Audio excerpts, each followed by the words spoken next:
ఈరోజు మా బావ మటన్ తీసుకొస్తానని వెళ్ళి బోటి ఫ్రెష్గా ఉందని మటన్ తేకుండా బోటి తీసుకొని వచ్చాడు. కాసేపన్నా క్లీన్ చేసి ఇస్తాడనుకుంటే పనుందని చెప్పి బయటికి వెళ్ళాడు. అట్లుంటది మా వారితోన. నేనేదో ఖాళీగా ఉన్నట్టు ఒక్క పనిలో కూడా హెల్ప్ చేయడు. బోటి క్లీన్ చేయడం నా వల్ల కాదు, డస్ట్బిన్లో పడేస్తాను మా ఆయనకు చెప్తే నీ ఇష్టం అని చెప్పాడు. ఇక మా బావ రాడు క్లీన్ చేయడానికి అర్థమైంది. ఇంక నేనే క్లీన్ చేసుకుంటున్నా. ఇష్టం లేని కూర చేస్తే ఎంత బాగా చేసినా ఏదో ఒక వంకలు పెడుతూనే ఉంటారు. మా బావేమో బోటి ఫ్రై చేయమన్నాడు, నేనేమో కర్రీ చేసేసాను. బోటి కర్రీ సూపర్గా వచ్చింది. కానీ మా బావకు బోటి ఫ్రై చేయమన్నాడు కనుక కర్రీ చేశానని నచ్చలేదు మా బావకి.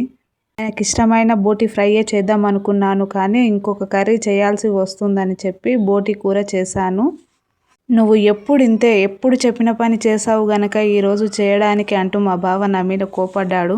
సరే ఆయనకు నచ్చిందే చేద్దాం అనుకున్నాను, కానీ పిల్లలకు కర్రీలో గ్రేవీ లేకపోతే వాళ్ళు తినరు.